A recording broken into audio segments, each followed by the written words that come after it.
clap to get it.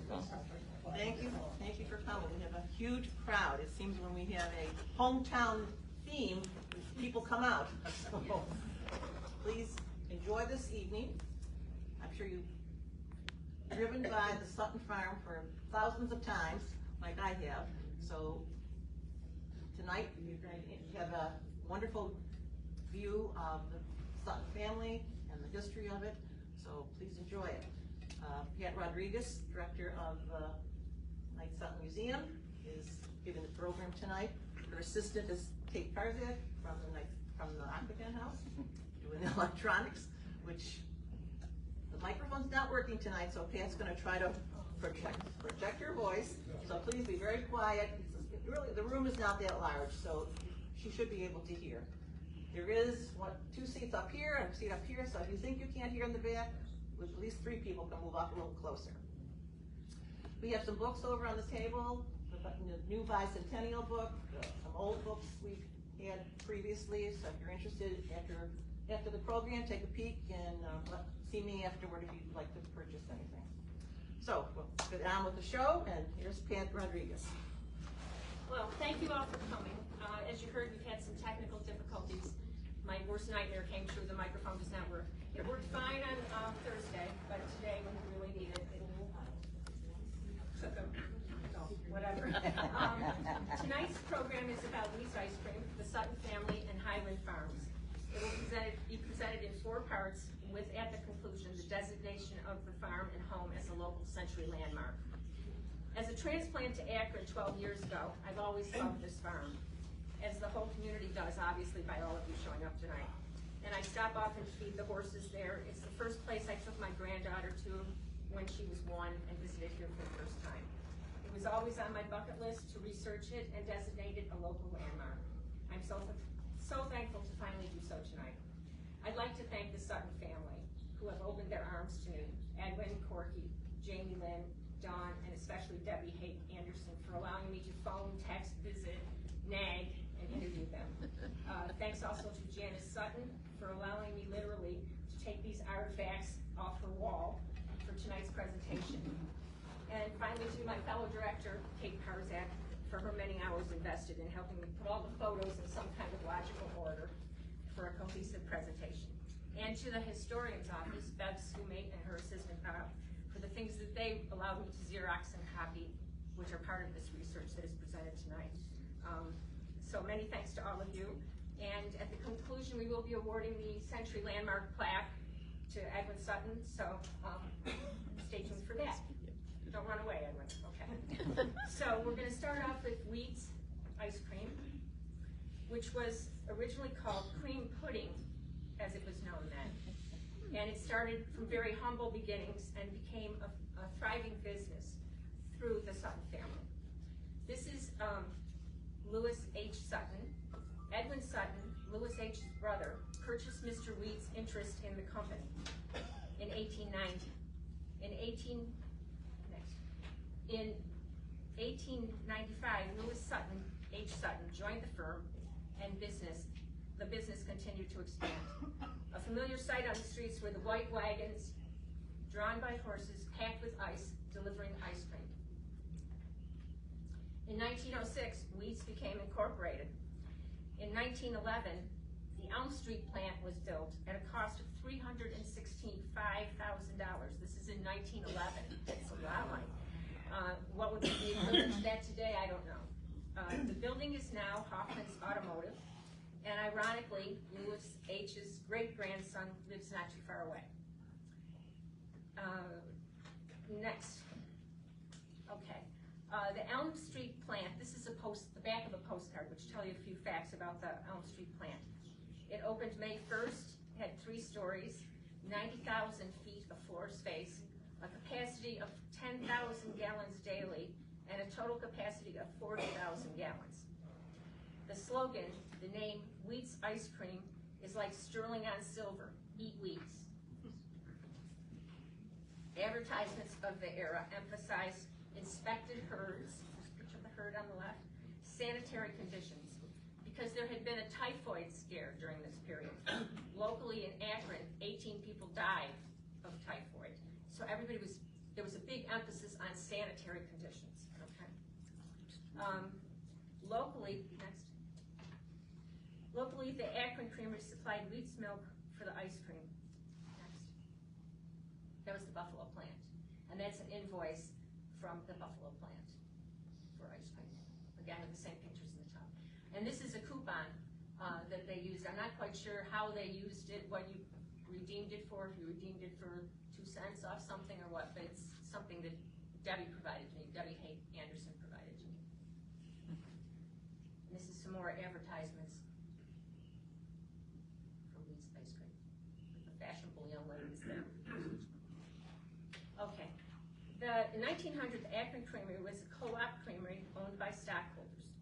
Farmers brought their milk to the creamery on Milk Street, which is now Newton Avenue, near where Fort Gum is. There were also several other collection sites around Newstead to relieve the farmers of the necessity of coming all the way to the village with their milk. Next. Oh, this is inside Wheat's Creamery. They said on Newton Avenue. Next. Okay. One such site was 4354 South Newstead Road, later converted to a home in the 1930s, and now one of our century homes. In 1910, a new addition was built to the Akron Creamery. It was purchased by the Suttons, became more modernized, and became the Akron plant. Next. Here's it. Well, this is sort of a color photo of it. That's from a postcard too. Okay. And then there's a couple of things here with parade shots in Akron. This is in front of the Oasis, which is a pretty popular place. You see the Wheats thing on the end. And this is a float for the July 4th parade in 1924. Bill Smith is supposedly in there somewhere. I don't know of him, but so that's another interesting one that we had at the museum. Next. And this is a Wheat's ice cream, a group of employees on an outing. This was a picture we had at the museum. It's not a great picture, but hey, it's a picture. There's another one up here of a Wheat's ice cream picnic in 1923. Afterwards, you may want to come up and look at some of these things up close. Next.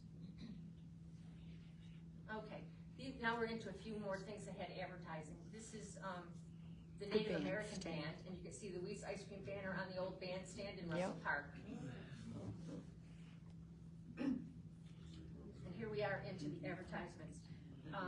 The firm advertised locally, as well as you can see in Lockport, Arkport, Holland, Wayland, Silver Creek, and Colden. These are all postcards of those various locations, and in them you can see little Wheat's advertisements. This is in Silver Creek. So that surprised me that it was that widespread. Okay, next. Okay.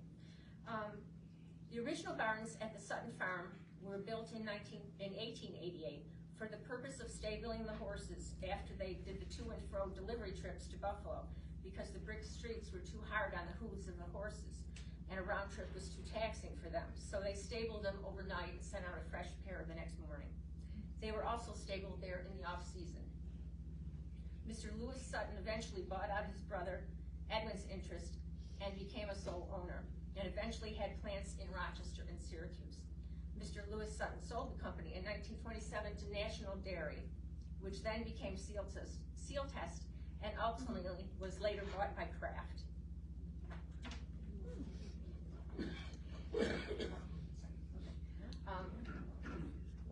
We're going to talk about Lewis H. Sutton, and you kind of need a guidebook here. So I don't know if there's enough of these. You may have to pass them around and share. But this is a abridged genealogy of the family. So if it's possible to share on with the person next to you, if you would do that. Because there's Lewis H. and all, reuse of names and so forth. So it gets confusing if you don't have a guidebook. So we're going to talk about Lewis H. Sutton. And he is the epitome of what I call a self-made man. He was born in 1875, a child of Irish immigrants. I got two versions of this. One member of the family said they were onion farmers, and another said they were potato farmers. That they had a bad year and decided to immigrate to the United States. Lewis was a first-generation American. He was born in Horseheads, New York, and his ultimate dream was to become a farmer. He left school at 17, got a job, saved up $500, enjoyed his brother's ice cream business at age 20 in 1895. First as a vice president, this is at the age of 20, and then as a president. He later bought out his brother and built plants in Rochester and Syracuse. He was in business for 32 years and retired in 1927. He also had some other ventures. Next. Okay.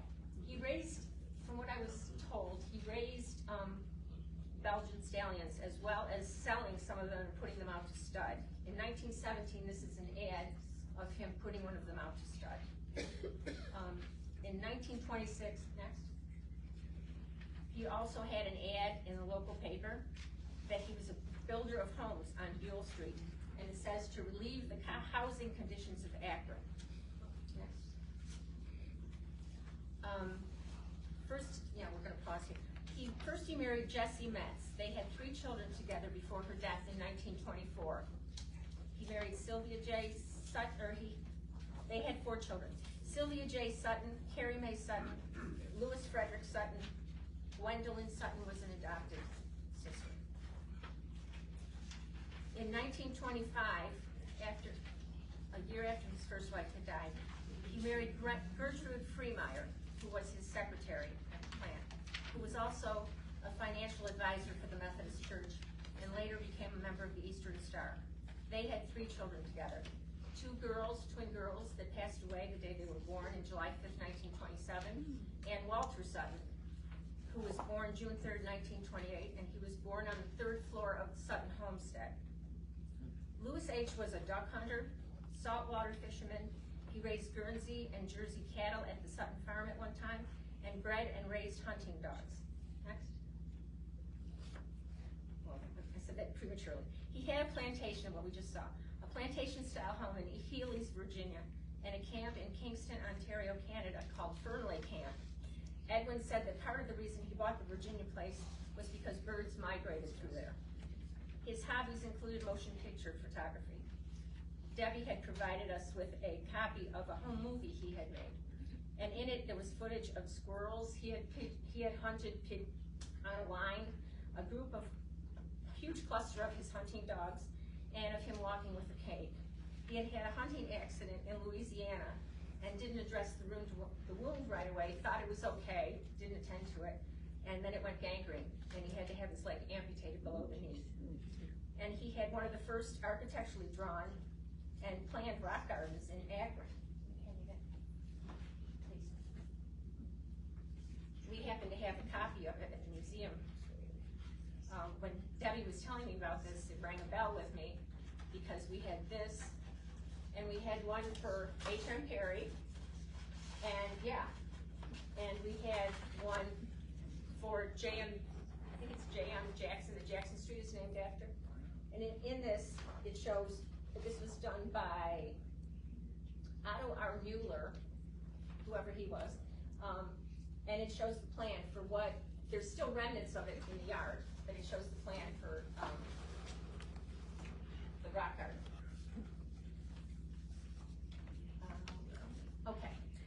Louis F. Sutton, this is Louis's first son. When he was first described to me, he kind of reminded me of a sort of Blackjack Bouvier kind of guy. He riding around in a 1928 Chrysler. He was a bit of a playboy, a gambler, a drinker, and a best friend and hunting pal of his dad. Next. Here he's on the fence in front of the home. Mm-hmm. He's quite handsome. Next. I love this one. That's why I say Blackjack Bouvier, if you're familiar with the Kennedy history at all. You know, that was that period. They were all kind of dashing and flamboyant, sexy looking. I was told Louis H. Didn't really want his son in the ice cream business.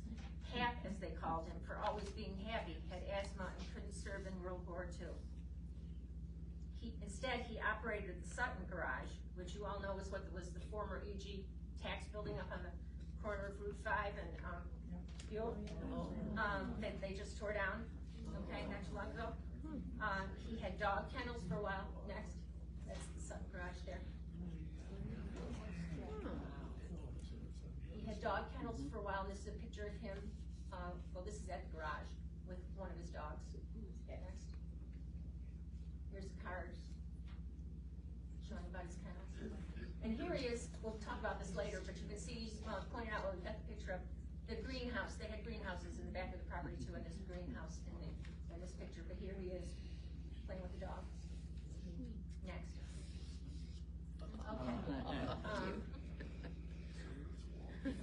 this. Okay, all right. Upon his father's death, he was willed the home in Healy's, Virginia, the Sutton garage, the camp in Canada. His stepmother got the house and barns, land, equipment, and furnishings. Hap was to split his father's personal effects with his half-sibling Walter, who due to his young age of 13, got dividends from a large bequest until he reached the age of 25, when he was to receive the balance. To talk about Walter for a second, when Gertrude was in labor with him, he had a rather difficult birth. It severed some nerves in his neck, which affected his hand and arm usage throughout his life. Walter stayed in school an extra year, and Janice, his wife, combined 2 years of her schooling so that they could graduate together, and they married after high school and had 2 children. When asked by his mom if Walter wanted to farm when she died, his daughter said he didn't see that as something he wanted to do his whole life, so she sold it to her stepson, Hap.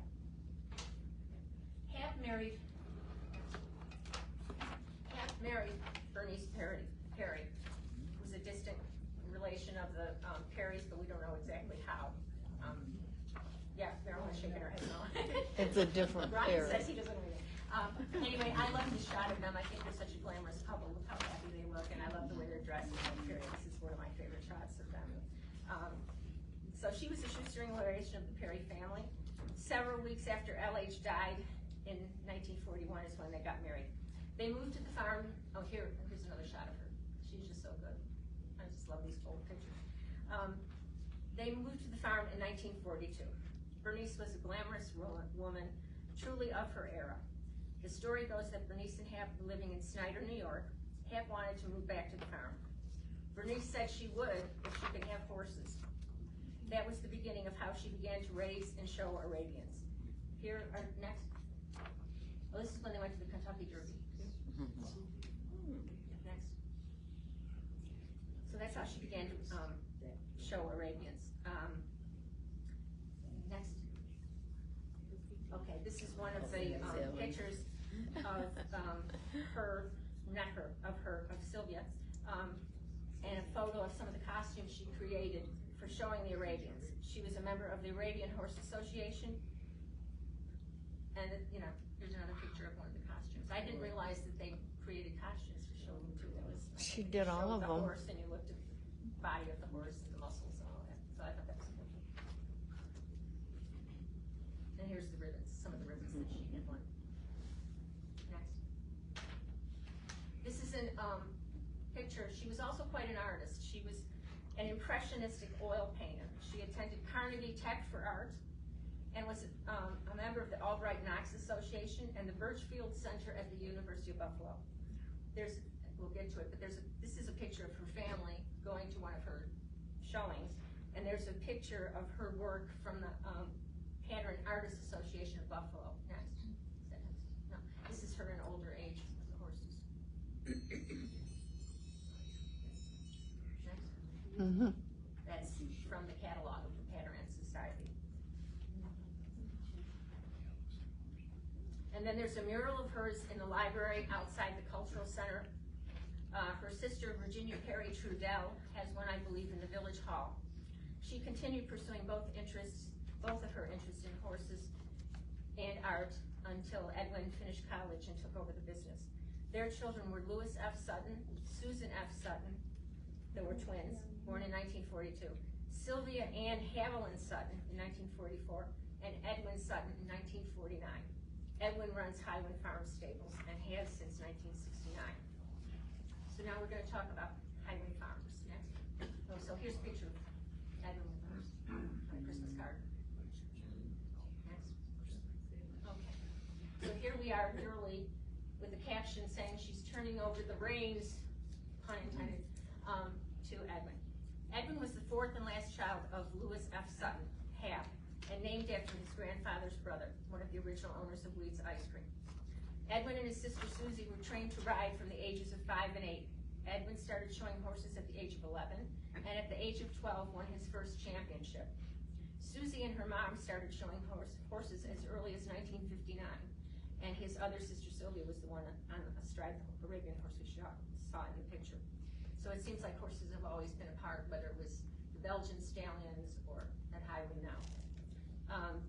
Edwin said the name HyWynne has two possible inspirations. One is his mother always said it was windy on the hill up there. And the other is it perhaps is associated with winning a lot. Ed took over HyWynne after graduating from McMurray College in Jacksonville, Illinois in 1969. He studied pre-med, originally wanting to be a veterinarian, and later switched to liberal arts. Next. He recalls fondly the first purchase he made of a horse that cost $10,000. He said he went to the Bank of Akron and asked Bill Smith if they would loan him $2,500 for a down payment. He said, I was young, I had no credit history, but I'd done my research.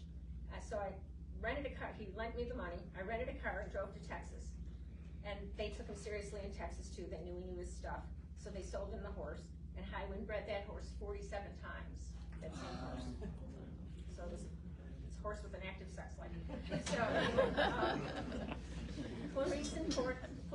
Clarice, Corky, and Ed met at the Erie County Fair when they were both exhibitors and married in 1975, almost 48 years ago in June. Next. Through the years, they've purchased many horses for breeding purposes in partnership with other people for prices ranging from $80,000 to $100,000. But Edwin told me you can't just buy a horse. They have to have a pedigree, but then you need to show it, and they need to win medals and ribbons and stuff to make it saleable and breedable. While they used to train and break horses, that was halted during COVID. Ed served 5 terms from 1927 to 2019 as both vice president and president of the Western New York Arabian Horse Association, and was on the board of the International Arabian Horse Association from 1981 to 1986. HyWynne still breeds horses today, but at a lesser pace. Ed has retired after 40 years of judging, but Corky will be judging at the U.S. National Championship in Tulsa, Oklahoma in October. They've also judged in the past internationally. The farm still gives riding lessons, stables, and boards horses. There are 65 stalls and 49 acres. He said that although during their careers, both he and Corky have been offered high-paying jobs as trainers as far away as Brazil, they never really considered them, he said. I just could never leave. Too much family history here. His niece told me she'd like people to know he worked smart and hard all these years and made it work. I asked him what he thought his legacy would be. He said he never thought about it, but I think that's it, and we're all most grateful for that. So now we're going to talk about the Sutton Farm and Homestead. Next. Okay. This is a picture of the homestead in 1924. The town records indicate it was built in 1880, but the 1880 map only shows a small little dot of a house. The 1909 map says the property was owned by E.C. Bitterman. It shows a house, a barn, and 4 small outbuildings. According to the abstract, L.H. Sutton purchased 2 parcels of land, one in July 1911 and one in May 1914. I'm not an expert on abstracts, but I tend to believe he bought the place in 1911 and then added to the property in 1914, based on who, according to the maps, based on who these transactions were taken between. The town lists the house as having 20 rooms, a double gazebo porch, next, a porte cochere, which I asked Edwin if he knew how to spell it, so we could look it up, and then he texted me the definition, and I had already looked it up. It was originally built for people so that when they got out of their carriages and went in the house, they didn't get rained or snow. It was like a carport. Or whatever, yeah, protecting you from the elements. The porte cochere and double gazebo porches were believed by family members to be additions L.H. Sutton made. There are also 2 cobblestone fence posts remaining in the rear of the property like the ones out front. Some of the original barn stall doors remain. 3 of the outbuildings still have their original tin roofs. And in this book over here, you'll see the part of one of the original walls inside the main barn that was built in 1888 is still there. The original property ran all the way up and down Buell Street on both sides of the street, stretched as far back as Hake Road on one side and the park on the other, and up to the corner of Route 5 and Buell Street, where the old Sutton Garage was, the E.G. Tax building. It didn't necessarily cover every lot, Edwin says, but There were over 400 acres of land at the time of LH's death in 1941. Today, it's 49 acres, and you know that it stretches back to the park, and you know how long that expansive land is there. So multiply that by 8, and you can get an idea of how much land that he really owned. In the mid-1930s, Akron Falls Park was having construction work being considered for the lake and the dam, and a county highway extension connecting Clarence Center Road across Buell Street through the Sutton Farm into a gully where a bridge would be built spanning the creek. The 1935 Akron News headline read, "Mr. Sutton overcame the stalling of the village authorities for 2 years in a debate that lasted a matter of minutes. He offered to donate all the sand and gravel for the building of the dam, donate parts of the property for the park and lake, as well as the right-of-way for the county road, and all the lands inside the gully by deeding it to the village. This entailed 50 acres of land that he donated. At the time, they ran a contest in the newspaper, and the public voted on what they thought the name of the street should be for Parkview Drive, and there were suggestions for Sutton Drive, but they went with Parkview Drive. The main barn caught on fire in the early 20s while L.H. Sutton was in Buffalo. And the family folklore goes that when he was told of the fire, he had his driver speed home at 100 miles an hour, which I kind of wonder in, 1920s, how you go 100 miles an hour in some of those cars. And while the fire was still smoldering, he started resurrecting it on its original foundations. The roof has been redone 3 times, in 1960, 79, and 2008. And Edwin had that right in his phone when I asked him. The property adjoining the house originally had a greenhouse. What's the next? Yeah, a rock garden. This is the remnants of the rock garden with the wishing well. A tennis court, a smokehouse, a chicken coop, a barn for hogs, a cow milking barn, a silo. Next. Yeah, those are the original silos. They're not there anymore. A silo, a milk house, which is in front here, which they now use for foaling, I believe is the term. Baby horses being born. And in the main barn, 3 levels of stalls. There was also an apple orchard and a small child swimming pool, which still the framework for, I saw it, is on the grounds. At one time, they raised peacocks there. There were other outbuildings for maintenance purposes. Today, many of these buildings have been converted for the purpose of stabling horses. Next. Next. That's one of the original barn doors. Next. That's the basement wall, the barn wall I was telling you about, foundation. This, I think, is really cool. When you go in there, you're in this immense barn, and you look up, and there's like this huge curved space, and Corky took me up to the 3rd floor so that I could get a better shot of it, and I just think it's awesome. See the light peering through it and everything. It's just, it's incredible. Next. There's the barn from the exterior. Okay, so the where's the riding ring? Next. Yeah, here we go. In 1968, a large riding arena was an addition to the farm by Edwin and Corky Sutton. The adult grandchildren and great-grandchildren's memories of the interior of the house tell of a beautiful staircase, grand staircase off the living room with a big landing at the top, a grand piano at its base, a servant's bedroom upstairs, a bedroom converted to a painting studio, and endless hours of enjoyable time spent with their grandmother who loved to cook, or in the case of the great-grandchild, playing on the grounds. A working family and cavalcade of history since the early 1900s. It's truly worthy of being a century landmark. And so Edwin, wherever you are, if you would come up. Edwin, you still here? Yeah. Come on. This is the nicest man you ever want to know. Yeah, thank you. That's awesome. Grew up playing in that. So here's your century landmark plaque. Thank you.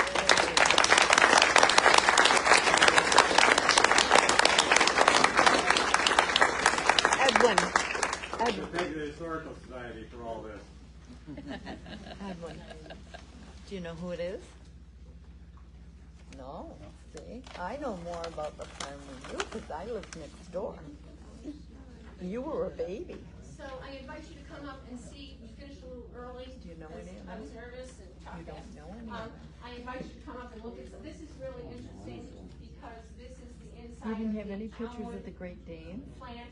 And it I don't has, have any, no. No, I pictures don't. of even the laundry room, which furnishes clean clothing to all the employees. Pictures of the employee restroom. All the locker Great Dane. room, Jonah used to where come to they my stored house the all great the ice time. I bet cream. you They did. used to do stacks Yeah. of But this is- strawberry and chocolate this is ice cream Dickie in Grover. rest form, which is what this That's Johnny sign Grover. refers to, and they're restored That's in here. David Shockey. So this is really cool. Dale And when I went to Shabbat, get it at Janice's Carol house, Grover. she said, "Oh, I That's don't me. think you get that off the wall." And I said, "Oh, yeah, I think I can." I really wanted to bring I it would up. love to So see the they're barn. all together. We used to play in the hayloft and jump down and in the pig barn way back. Manufacturers after steel testing. Still there. It's still all there. Is the pig barn still way back? Is it? God, I haven't been there in how many When I was years? growing up in the 1930s, those farms were painted a lovely lemon yellow color. And it was really pretty to drive up there on my bicycle. And I remember that farm from way back, as I say, in the 30s, and it was always a show place. Really interesting.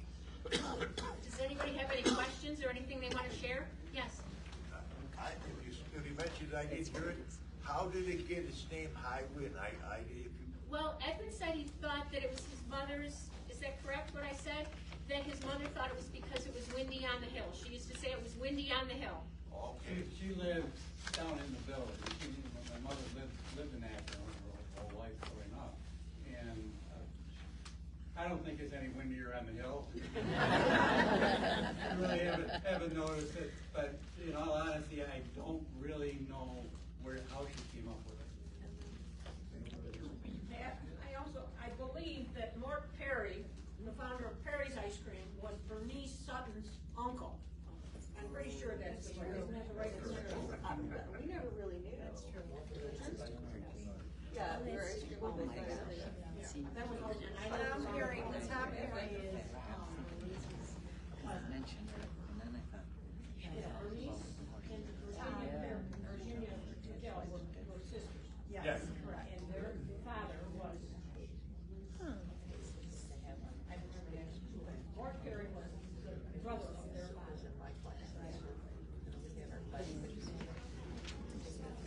Hi, when you were saying house building, I grew up in a house that built across the street, and my daughter owns. And we're the ones that own the cabin. Oh, really? Yeah. Okay. And we grew up there, across the street. Across the street, I have pictures of you. That was good. Huh? louder. Cozy, they couldn't hear you. Oh, I grew up across the street at 53 Buell, right across. And the one house was built by the Suttons. The other house was also built by the Suttons, but that was a Stratton house. That was the Strattons. Yeah. And then next door was me, Yeah, well, only. on the other side, On the right other next side, to them. right. Right. And then And we all grew up together. Now my daughter owns the house, and we still go to the cabin. And I think the cabin, what I can read, it was started in 27 and finished in 29. Obviously, there's been a lot of changes. And I think we should thank the Suttons, because they've certainly been a good neighbor to the village.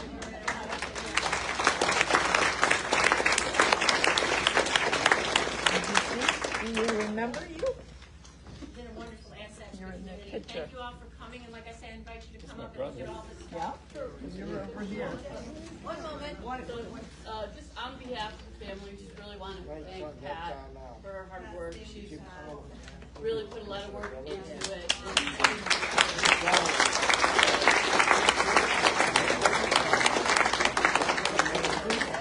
These are the farm colors.